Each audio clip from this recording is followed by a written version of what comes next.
good morning or afternoon or evening, wherever you're joining us from. My name is Jason Hopfoff. I am the Community Support Coordinator here with MSU, and welcoming everybody to our amazing webinar, Realizing the CAR T Potential in Myositis and Beyond. And I will go ahead and turn it over to Manuel Lubinas. Hello, everyone. Welcome everyone for today's presentation. So I think the CAR T cell therapy is very interesting because it's certainly a disruptive therapy in the world of myositis that we haven't had before. So in content with MSU, we try to make sure that you guys have a better understanding of what it is. And today we are lucky because we had the presence of the team from Cabaletta Bio. We have Tania Gonzalez Rivera, the Vice President and Head of Medical Affairs for Cabaletta Bio, who will be talking about the topic of CAR T cells and some of the ins and outs, insights of how that works. And Jake Chung, who will join us later on, also from the Medical Affairs team. So we're looking forward for a full hour of understanding. We'll have some time for questions and answers.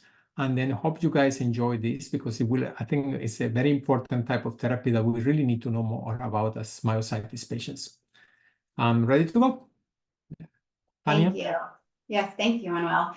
So hi, everybody. Good morning, good afternoon, good evening, wherever you are located. It is such a pleasure to be here with all of you today. So thank you to Manuel, Jessica, and everyone at MSU for allowing me to spend an hour of my day with all of you and talk a little bit about the use of CAR T in autoimmune diseases such as myositis.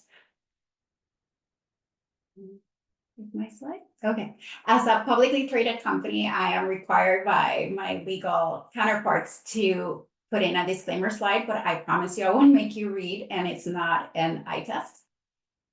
And during the next 20-25 minutes, I will hope to cover a few key general areas. And first, we'll go through what a general understanding of what B cells are, what is myositis, and how B cells are implicated in myositis. I'll walk you through what chimeric antigen receptor or CAR T cells are and how they are produced. And lastly, I will walk you through what CABA201 is, which is our investigational product. It's a CD19-CAR T, and how our Reset Myositis trial is designed, and a little bit more details on how it's going. So before I go into what a CAR is and why does it make sense to use CAR T cell therapy in autoimmune diseases, I wanted to sort of level set with all of you. Why would it be important to target these B cells in autoimmune diseases such as myositis? And all of you here, I know, are experts in your own disease, so I probably won't be sharing anything new in this slide, but I really wanted to set the stage with myositis is still an unmet need in terms of what we can offer patients. I'm a rheumatologist. I treated myositis patients when I was in clinic. And I know the burden that it is on patients and caregivers. So we really recognize that this is an unmet need, and why we are committed at Cabaletta at looking for alternatives to manage myositis patients. And it is estimated, depending on which literature you look into, but it is estimated that around 66,000 US patients have some subtype of IIM, or idiopathic inflammatory myopathy.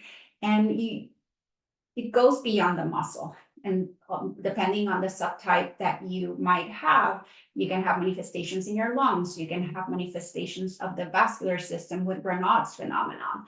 Patients can have joint pain, weakness. The muscle in the heart can be affected and causing heart problems. Muscle in your esophagus and your GI tract can be affected and causing difficulty swallowing. So really is a very systemic disease that can affect many other organs in addition to muscle.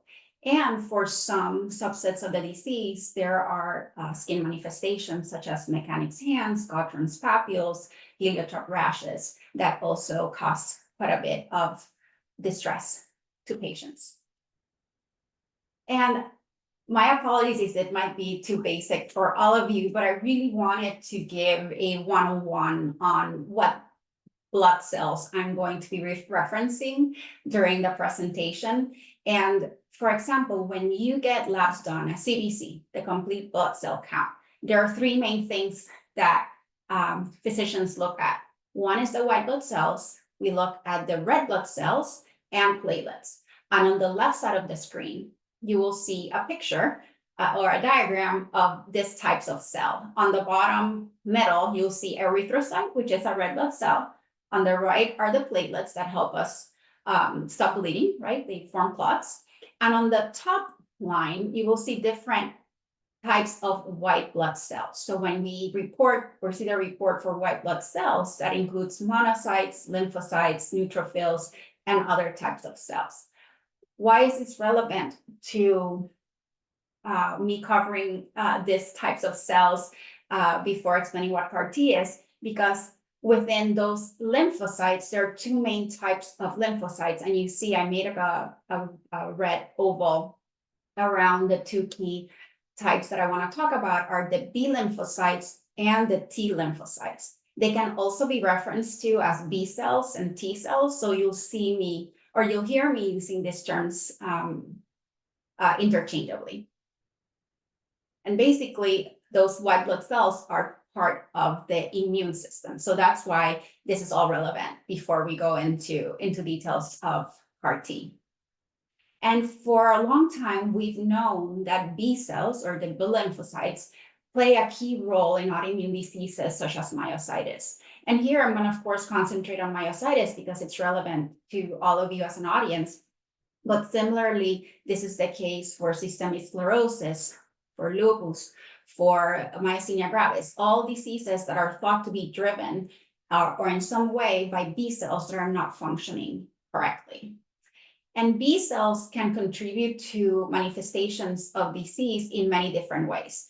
And this is a high level, there's a lot of detail on the right side of the image, but I just wanted to highlight that those autoreactive B cells or autoimmune B cells can cause many problems, such as the autoantibodies that are produced in autoimmune diseases. They can cause production of cytokines, which are substances in the blood that can cause inflammation. And they also are involved, these B cells are also involved in co-stimulation or activating other B cells, other T cells, and other cells in the immune system. And all of that comes together and causes symptoms and signs of disease in autoimmune diseases. So now that I sort of put that all together, it would make sense that targeting B cells may be an effective way to treat diseases that have B and T cells implicated in developing the disease. Again, high level, a lot of detail in this slide, but I want you to concentrate on those little red circles that I have added to the slide. And it's just to mention that B cells have many surface proteins that may be targets to treat autoimmune diseases. And in this case, I circled the CD19, which again it's a marker on the cell surface of B cells. And it is on B cells at many stages of the development. And that's why you see pro, pre, immature. So all since they're very young B cells up to when they're very mature, they have this marker called CD19. So if we really want to address those B cells that are implicated in disease, targeting this surface protein would make sense. Some of you with myositis might have at some point perhaps been treated with rituximab. And just for context, you'll see that it says here anti-CD20. CD20 is another surface protein, just like CD19 is in the surface of B cells. And that's why then it is, rituximab has been one of the managements that has been used in managing autoimmune diseases such as myositis. So now that I set the stage of why would it make sense to target these B cells that could be causing disease in autoimmune diseases such as myositis, I'm going to make a quick transition to what is cell therapy, and then I'll make a connection between what is cell therapy, those markers on the B cells, and what are CAR T cells. And in general term, cell therapy really is transplantation of human cells, any type of human cells, to replace or repair damaged tissue or cells. And the easiest example of what is cell therapy is actually a blood transfusion. In that case, someone donates blood, you can get plasma, you can get platelets, you can get different factors, and that actually is from the donor, it goes into the recipient. There are different terms or sources of those cells. One would be autologous, so auto are collected from the same individual, or it could be allogeneic, where cells are used from someone other than the patient. And I wanted to make sure that you understood, at least knew these terms, because they're going to be thrown around when we're talking about CAR T cell therapy, if they are autologous or being made from the patient themselves, or the source is different from other types of source of cells, which is allogeneic. So now we got to what is a CAR and what is a CAR T cell. And CAR basically stands for chimeric antigen receptor. And I know it sounds like a heavy loaded term, but let me walk you through what this means. On the left side of the screen, you will see an image of a normal T cell receptor. And let me orient you. Remember those T cells, T lymphocytes that I talked about? This is, you take a lymphocyte and you cut it in half, and you see the surface of the T cell, and you see the normal T cell receptor. That T cell receptor could potentially interact with in normal function with a target cell, okay? And it presents that target antigen and interacts with the target cell, which could be a B cell, or it could be other types of cells in the immune system. So that's a normal T cell receptor. What we do with chimeric antigen receptors is that we take one of those T cells. Again, we're cutting the T cell, we're seeing the surface of the T cell, and we're substituting that T cell receptor and adding a chimeric antigen receptor, and that's the CAR. So we're basically adding a new surface protein to the T cell that will help them recognize a target on another cell. In the case of CD19-CAR T cells, if you remember a while back, I mentioned that B cells have a surface marker called CD19. So these cells that we're generating will recognize any B cell that has CD19 in their surface. And once they recognize those cells, surface of molecules or CD19, those cells could potentially, they're actually depleted. They're taken away and hopefully address symptoms in myositis or autoimmune disease patients. And what does it entail when I say we take the cells and we create a new CAR, right? We create a new receptor on the surface of T cells. And this is a very personalized process. And again, this is only for the autologous process, which is the one that we're using at Cabaletta with our ongoing trial.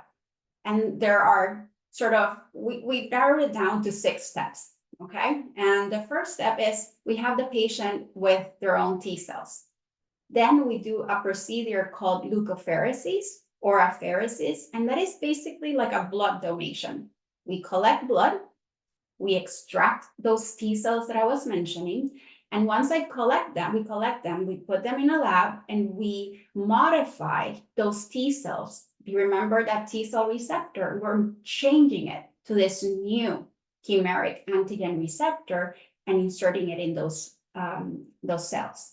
Once we perfect that CAR, then we make those cells grow and proliferate. So we want to have a lot of those CAR T cells.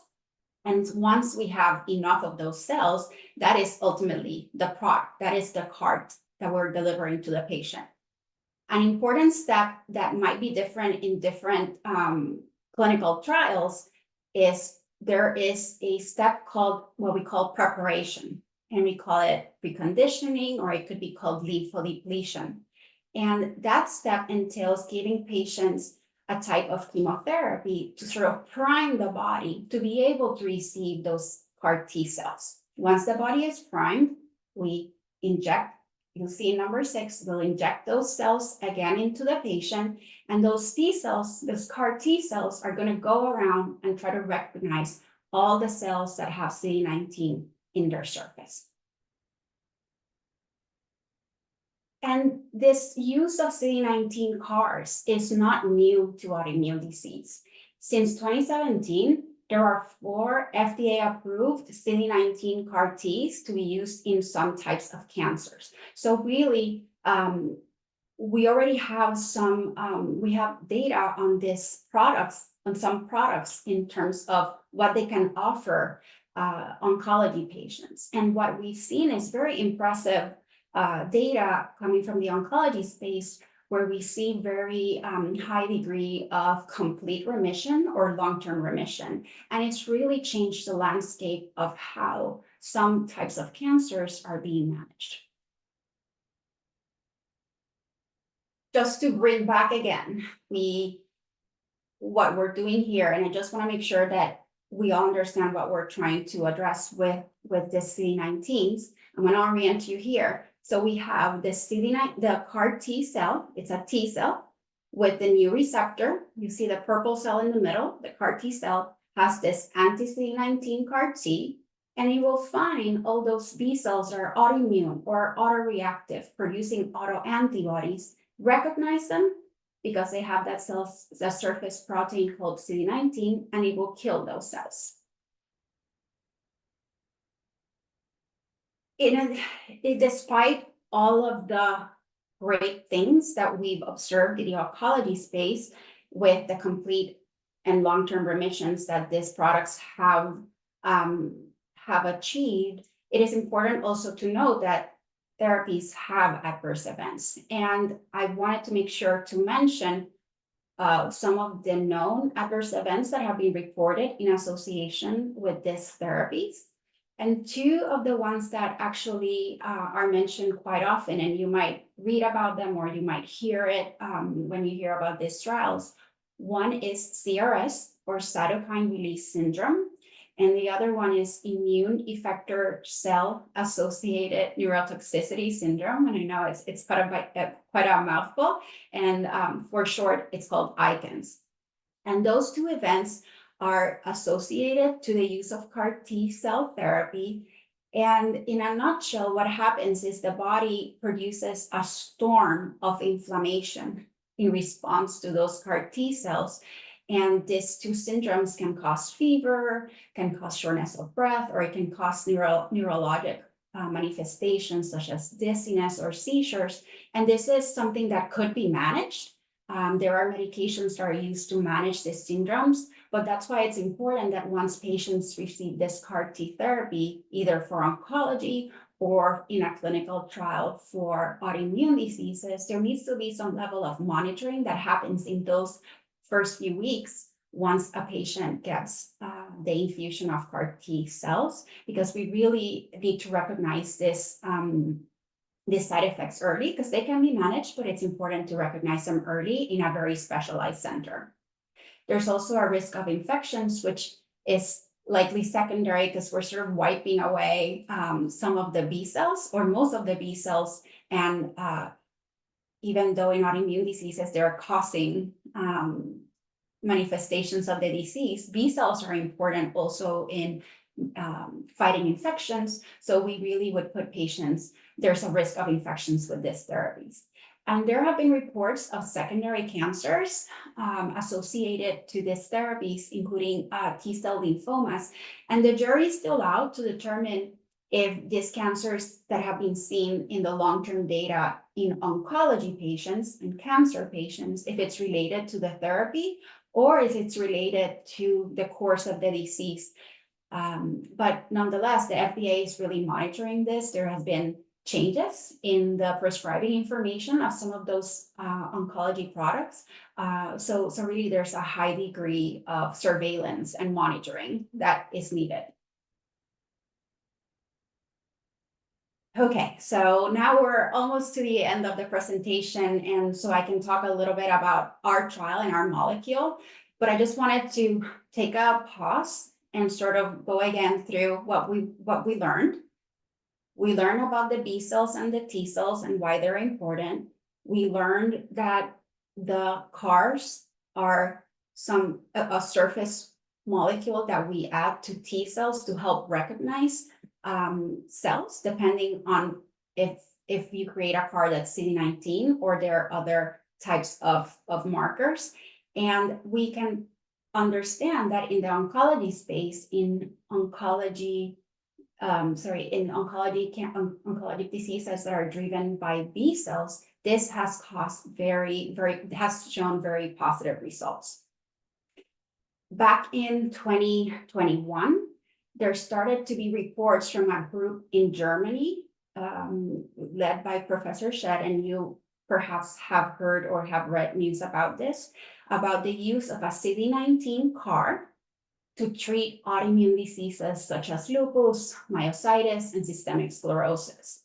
So back in 2021, really they started, this news started coming out, and it really has caused a sort of revolution in the rheumatology space, and see the potential of CD19 CAR Ts in autoimmune diseases. We at Cabaletta Bio have developed a CD19 CAR T called CABA-201. And this is not the same product that was used by Professor Shed in Germany, but it's a similar molecule that targets CD19 surface proteins on those B cells that are potentially causing disease. And CABA-201, as I mentioned a couple of slides ago when I was talking about how CARs are made, it is personalized. It is made from the patient's own T cells.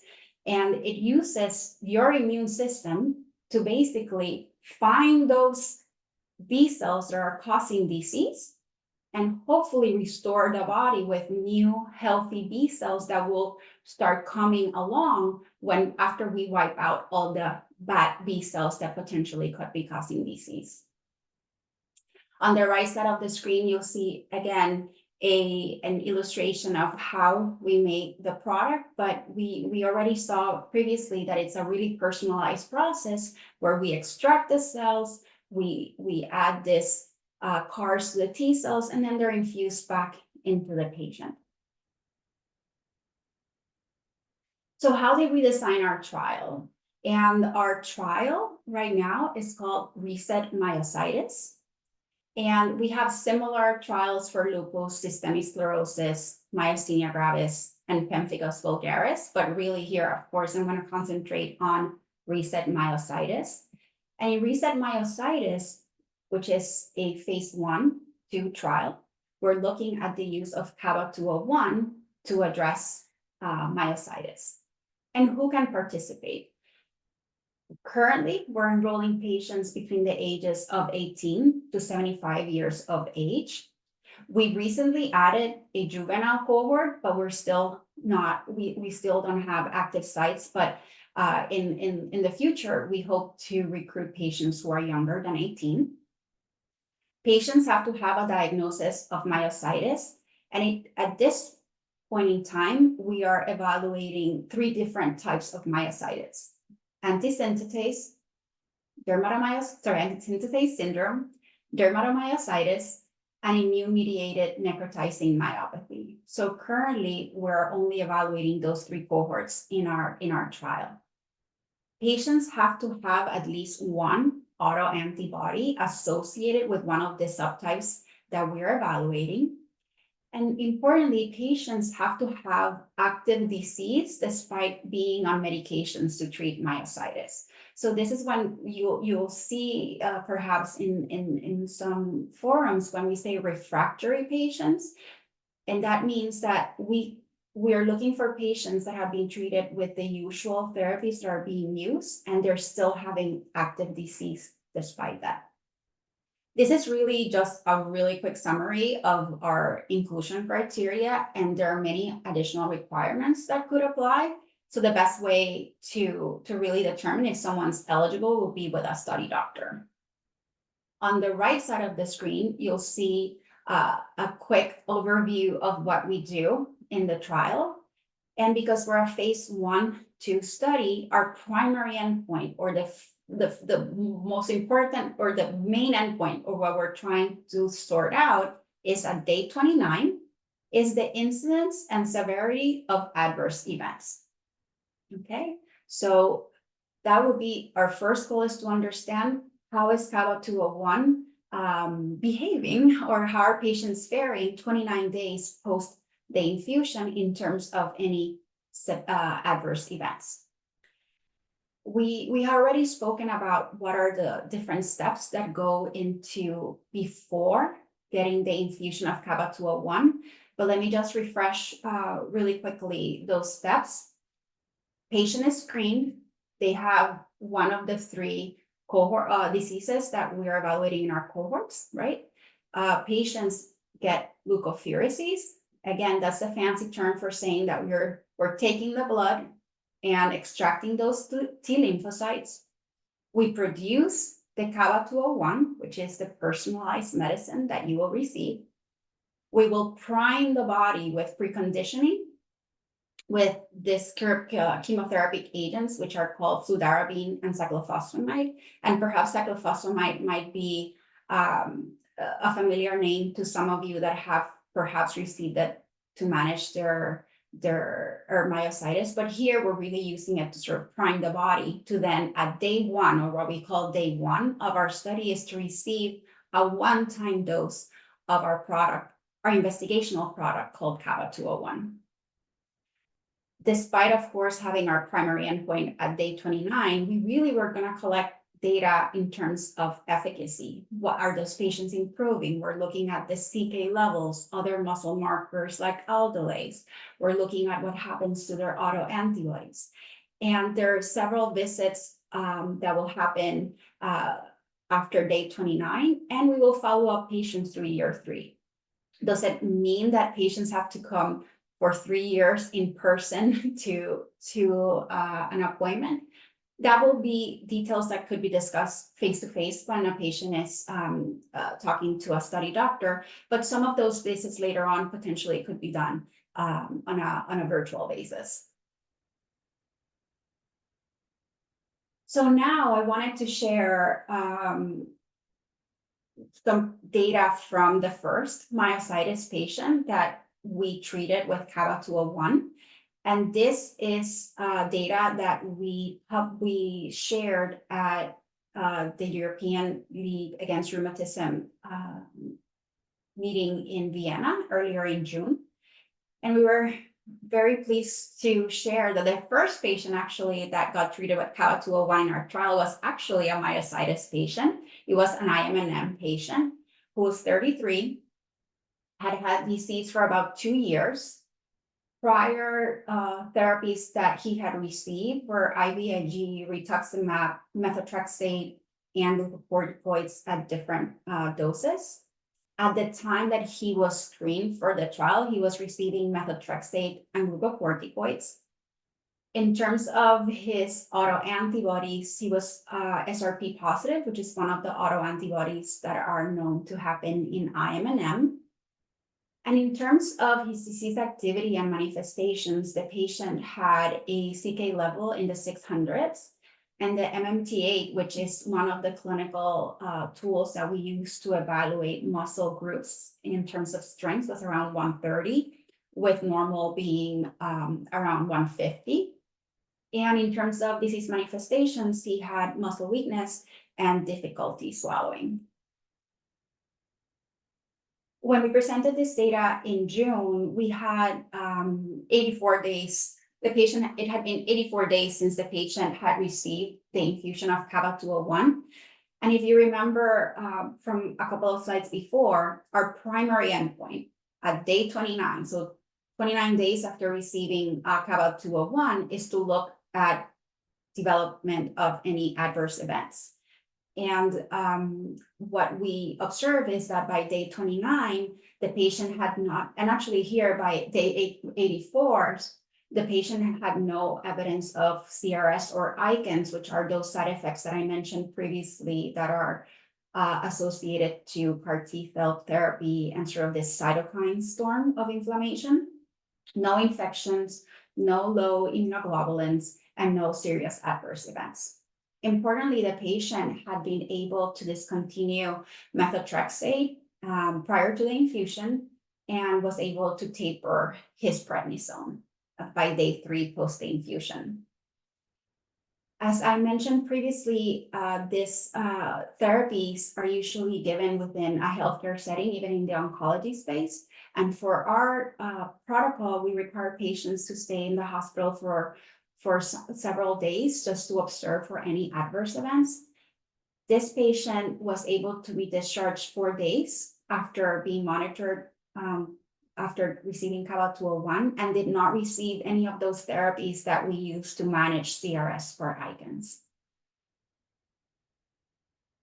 About a month ago, we published a case report on this same patient, so this 33-year-old patient with IMNM, and we published 4 months data for the patient.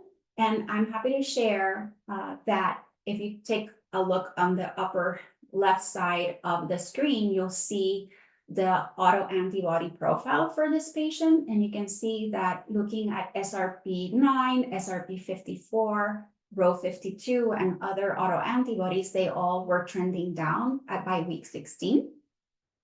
In terms of other clinical markers of disease activity, you can see that the creatinine kinase, which at day 0 was higher than 600, by 4 months in or 120 days, it was closer to the 300s. And the MMT8 was trending up towards the 140s, which are all signs of clinical improvement. Additionally, the patient, by the time we reported this data at 4 months after the infusion, he was still off other immune suppressive therapies such as methotrexate and steroids, which he was getting before the trial. So let's say that you heard about, you've listened through in the last 20 minutes through my presentation, and you would be interested in participating in the Reset Myositis trial. And the first step, if you're interested in that, is that you need to talk to your doctor, either your rheumatologist or your neurologist, whoever's managing your disease, right? Because this is something that it is important to discuss with your doctor. If that is something that wants to discuss with them, could be an alternative. You could reach out, and I'll give you information at the end of the presentation on how to find those sites that are active. But I did want to give a snapshot of what to expect when you're part of the Reset Myositis study.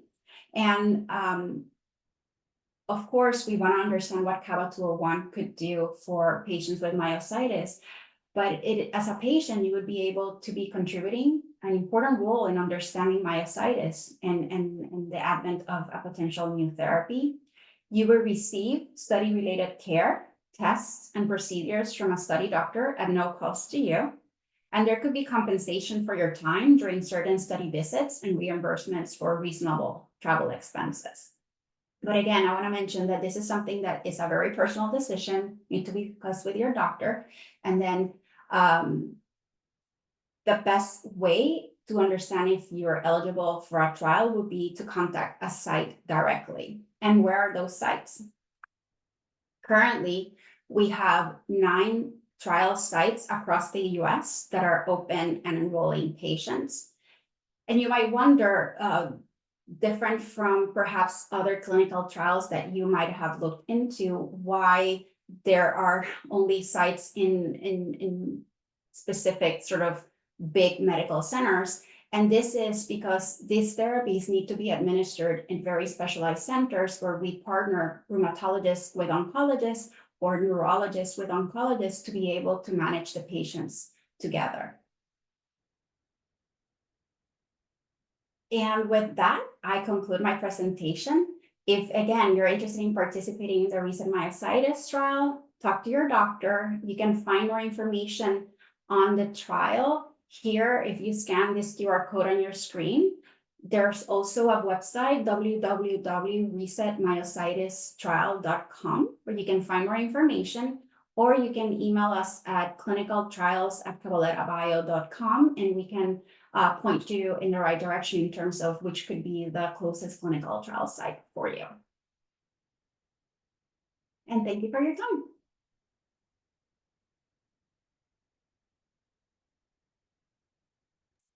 So with that, I believe that there were some questions that were submitted in anticipation of the presentation, and Jake, my partner here at Cabaletta, will read some of those questions that perhaps were not addressed during my presentation. And once we address those questions, then we can go to the ones that are in the Q&A, which I see that we have about eight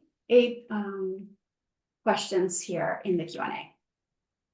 Yeah, perfect. Thanks, Tanya. And some of the questions actually overlap between the live questions and the ones that we received prior to the presentation. I think what might be easiest is if we pull up the study schematic on slide 18, because a lot of the questions are about inclusion criteria. I think you mentioned them, but just to give folks a chance to see it again, or slide 23 either. Okay, let me go back to. Great. Can you see it okay there? Is that okay? Yeah, I can see it pretty well. Okay. Cool.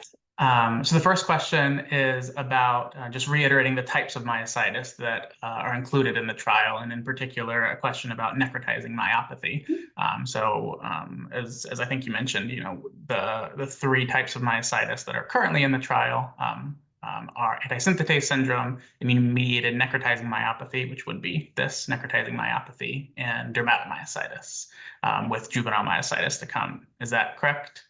Yes, we're currently enrolling patients in the 3 adult cohorts, as you mentioned, and immune-mediated necrotizing myopathy is one of the cohorts that we are looking into with CABA 201 in RESET.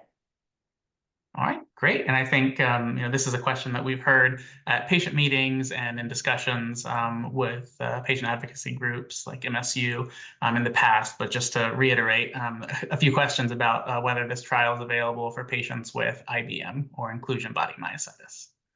Yes, we have received this question several times, and we were at the patient conference in Baltimore. We did as well, and we definitely recognize the huge unmet need for IBM patients, but currently at this point we're not including IBM as one of the cohorts that we're looking at with CABA 201 in RESET.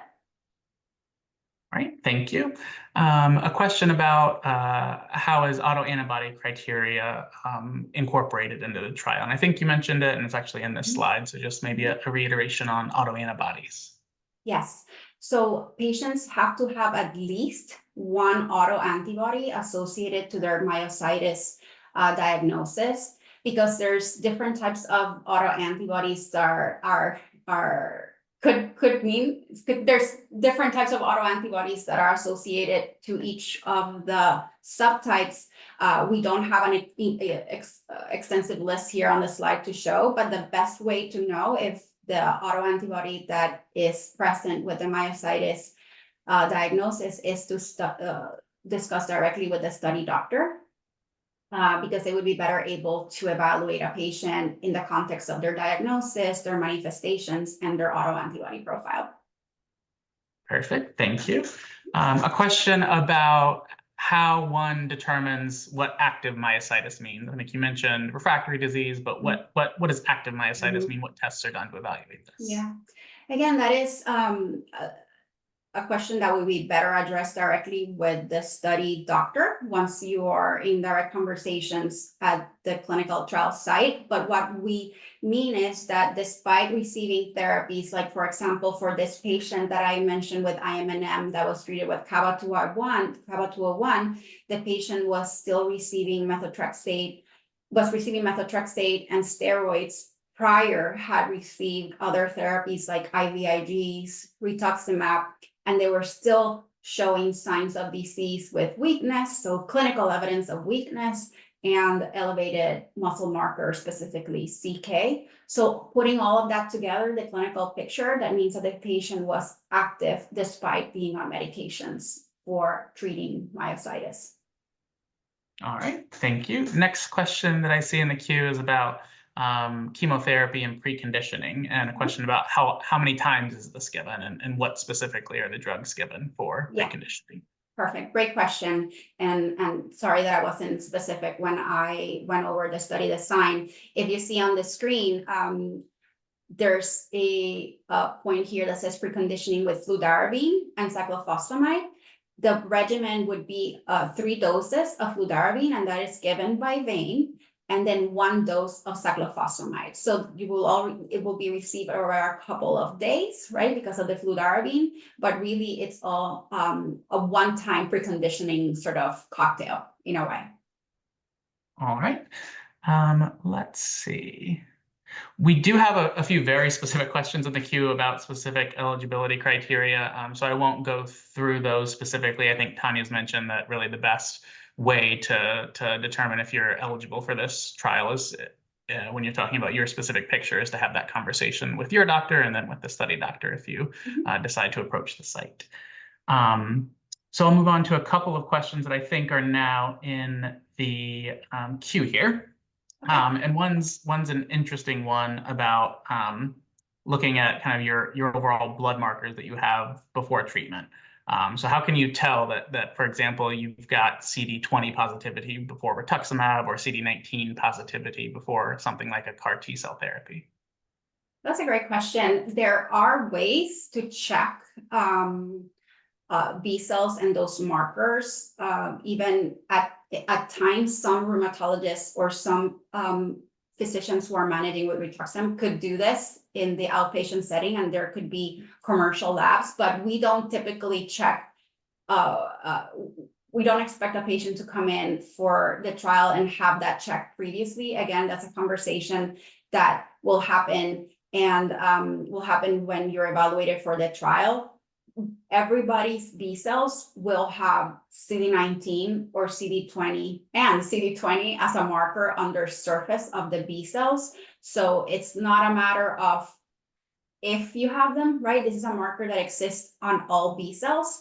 It's just a matter of later, after what we target, and later we can see that those CD19 cells, after we give CAR T, in the case of CABA-201, those cells will go away. But really, everybody's cells, B cells, will have CD19 or CD20 on their surface. All right. Let's see, we've answered that one. There's a couple questions here about weaning off medications and coming into the trial on something like methotrexate, for example. So can you just maybe give an overview of someone who comes into the trial with refractory disease but is on therapy? What do they do with their methotrexate? How long are they going to be on that type of therapy when they go into the trial? Yeah, those are very specific questions that will be addressed once a patient is giving instructions after they screen and they're interested, and then they screen to participate in the trial. But in general, by the time patients receive the CABA-201 infusion, they will be off most of their immune suppressive therapies, and actually potentially even by the time they get the precondition with fludarabine and cyclophosphamide.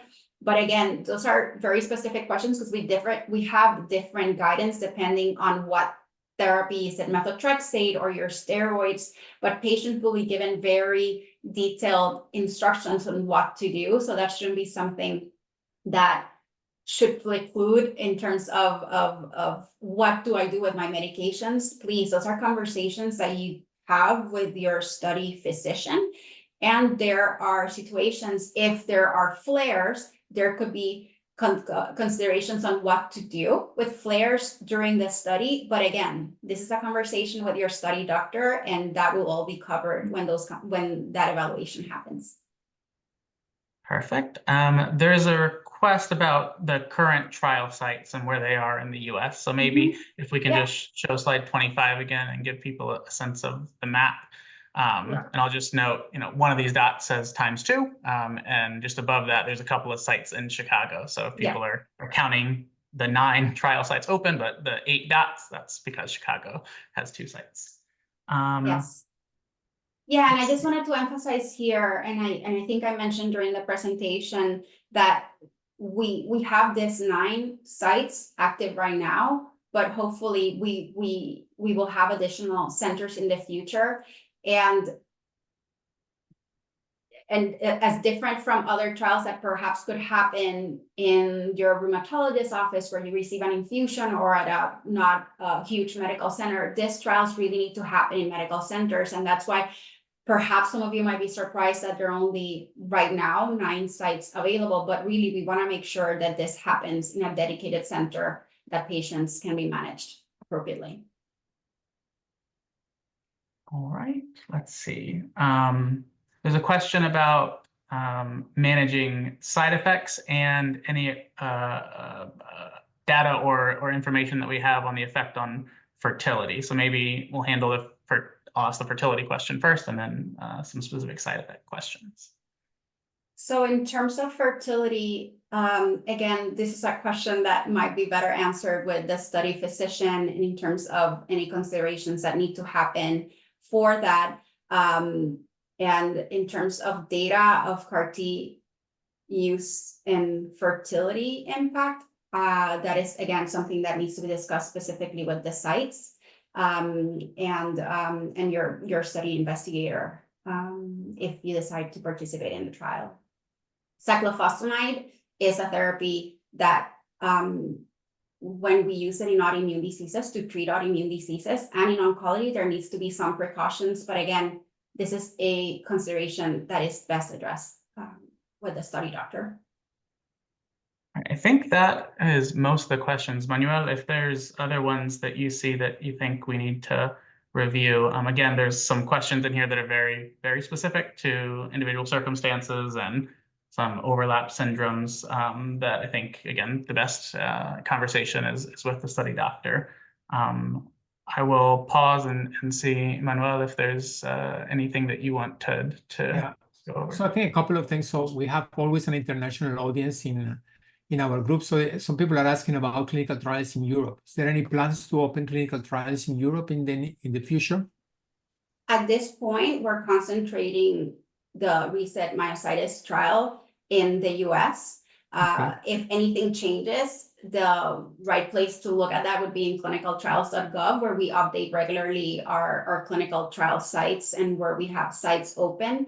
And if anything changes in the future as well, Manuel, we have a really good relationship with you and MSU, and we will make sure to update you regularly in terms of other active US sites and anything potentially that could happen external to the US.